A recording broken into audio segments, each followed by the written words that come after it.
जय जोहार साथी।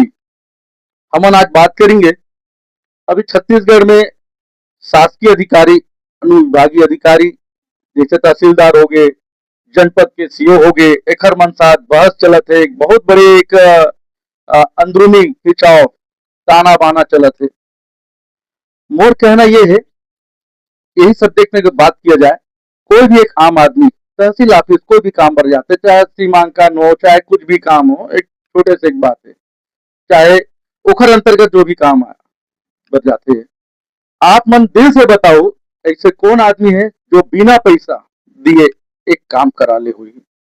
आप मन कमेंट बॉक्स में जरूर लिखो, जरूर बताओ कि हम पैसा दिए के काम कराए हन कि नहीं कराए हन। जय जोहार, जय छत्तीसगढ़। आप सबके कमेंट जवाब बिल्कुल शासन प्रशासन तक जरूर पहुंची, ये मोर वादा है। जय जोहार, जय छत्तीसगढ़ साहब।